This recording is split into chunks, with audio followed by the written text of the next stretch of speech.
Hello, boxing fans around the world. Thank you once again for joining us for another episode of Neil the Deal, featuring Neil the Deal himself here on Talkin Fight.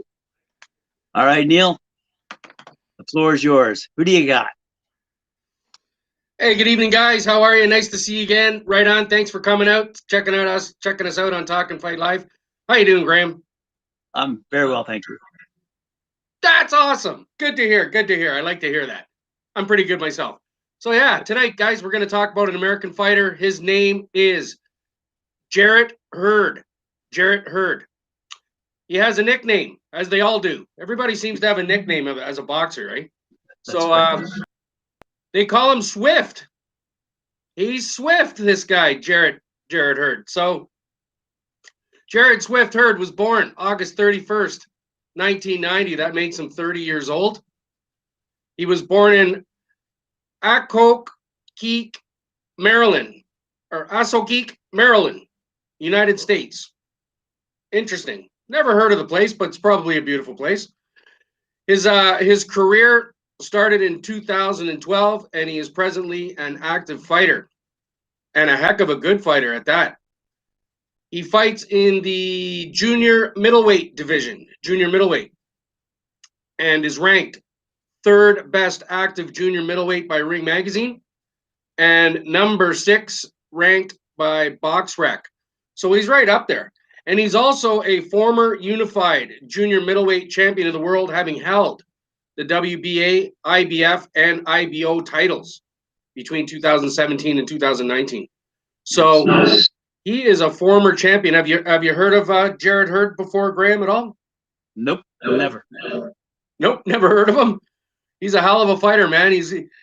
I've watched a bunch of his fights, and man, he's a real pressure fighter. That's what I call him.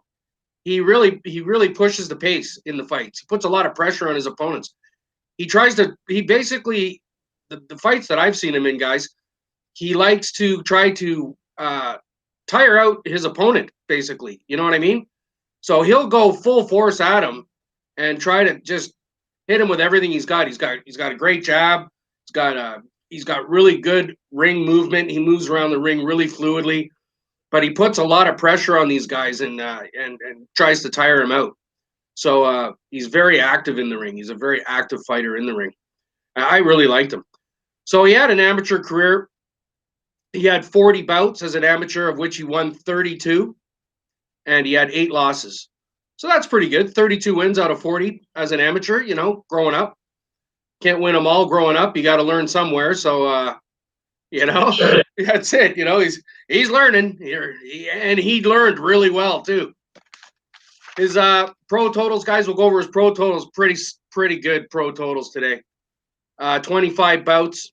He's got 24 wins, 16 knockouts, and only 1 loss. He's only got 1 loss, Graham. So, that 1 loss, it was a fluke. That's what I'd say. Unfortunately, that one. But he's got a knockout percentage of 6. And yeah, he's only had the 1 loss, guys, so we'll talk about that in a minute. He turned pro in 2012, and he won his first 20 bouts right off the hop. Then he got a title shot in February 2017, and he won the IBF junior middleweight title against Tony Harrison in his first world title bout. So congratulations on that win.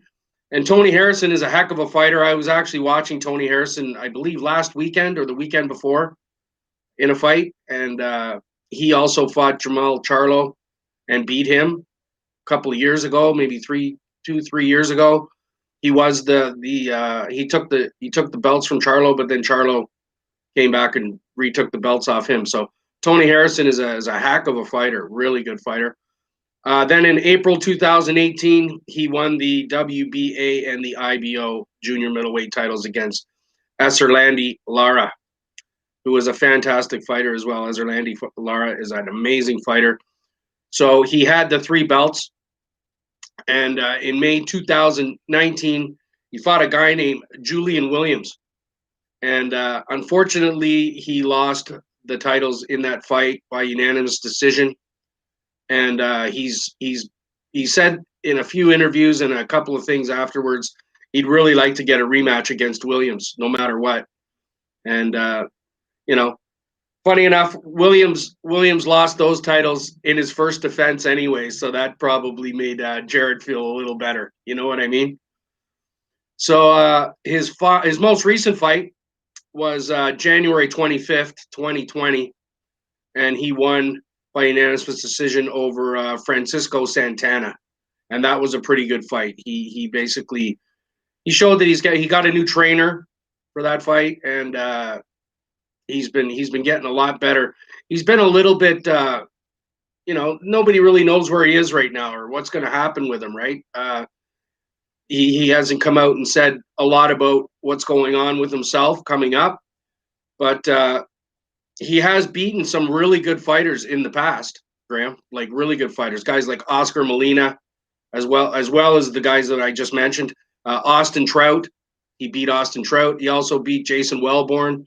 These are all world-class pro guys that are really good fighters. So Jarrett Hurd is right in there. He's like I say, he's at the top of the heap in the junior middleweight division, and he's gonna show up real soon. They're gonna find him a fight. So he's been adamantly saying that he wants to fight Jermell Charlo, right, for the belts. But Charlo's been saying that he's not really interested in having a fight against Hurd. He was saying he's got some other guys that kind of got to go before him. Might be Brian Castano, right, for a unification of the division, or maybe he can get a rematch against Williams. That's what I was thinking, right, like an in between fight.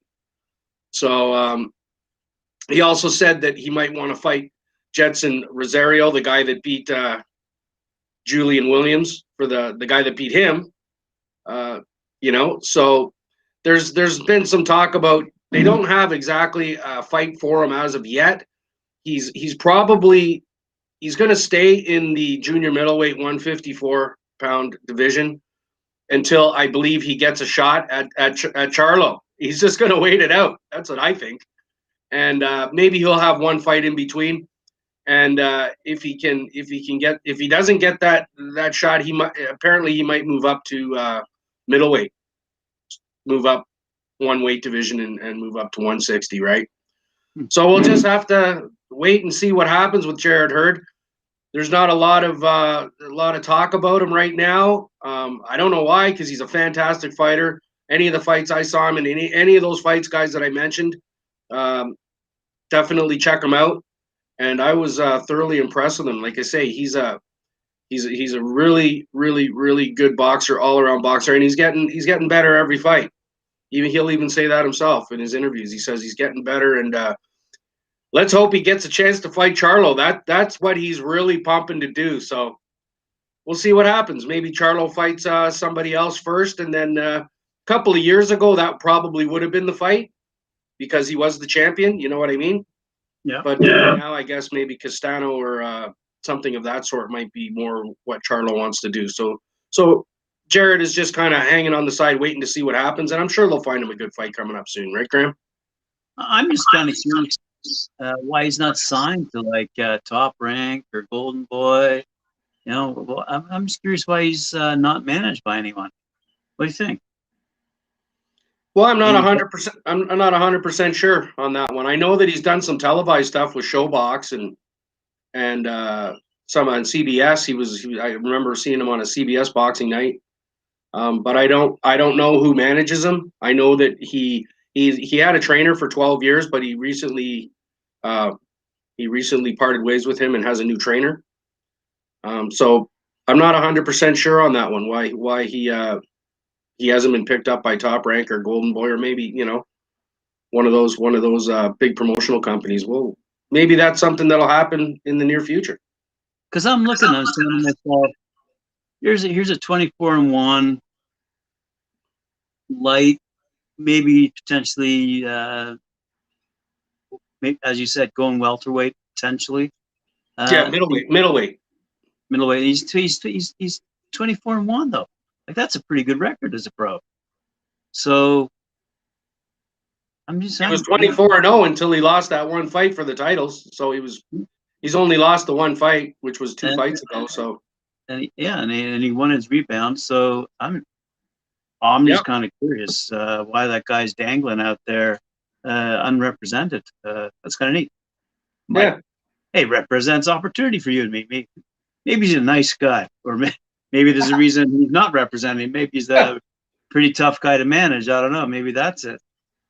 Anyway. Yeah, I don't know. He seems like he's a pretty nice guy, though. He's pretty sincere in his he's a godly guy, and he's pretty sincere when he talks about his family and stuff like that. So we'll just have to see what happens with Jarrett Hurd, guys. Like, keep your eyes out for him, because I will be. We'll this year, maybe next year. He has said too that going forward, he wants to fight 3 times a year. So I don't know why they can't find him a fight right now. That's what I don't understand. That's what I'm saying. I think there's no one looking for a fight for him because he's not managed by anyone. That's what I think. Like, I think he's got management problems. You know what I mean? Maybe could be. I'm not too sure. I'm not too sure exactly why that is, but I guess we'll find out soon. You know what I mean? I'm hoping, because at 24-1, he sounds like a pretty good fighter, and he looks like the kind of guy. As you're saying, if he's going to tackle Charlo, that sounds to me like a really good fight. Oh, big time! That's all he talks about, is getting that fight against Charlo. That's what he really, really, really wants. You know what I mean? Right on. But again, being the champ Charlo he makes the decisions, and his camp makes those decisions, and they don't have him at the top of the list right now. Like, it doesn't. I don't think it makes much sense for him to start fighting guys that are below his ability, if you know what I mean. You're talking about Jarmel Charlo, right? Yeah, Jarmel Charlo. I'm just gonna have a quick little look here, see if he's managed. Maybe. Wow, Jarmel Charlo's 34-1. Holy. Oh yeah. You know what his nickname is? Oh, I can. Oh yeah. Iron Man. Iron Man, yes, the Iron Man. Actually, he's in the super welter division. Orthodox fighter, but you know what? Yeah, super welter and junior middleweight are the same. So apparently he's not managed either. No, I think he manages himself, actually, Charlo. That's kind of weird. Okay, all right. So two unmanaged guys. I don't know. Let's put on a fight, you and me. Come on, let's get these guys in the ring. Yeah, that's it, eh? Well, like I say, it's going to be interesting.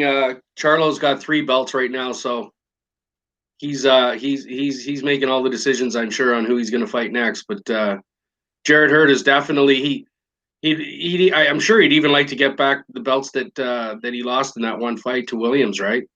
Right. You know, so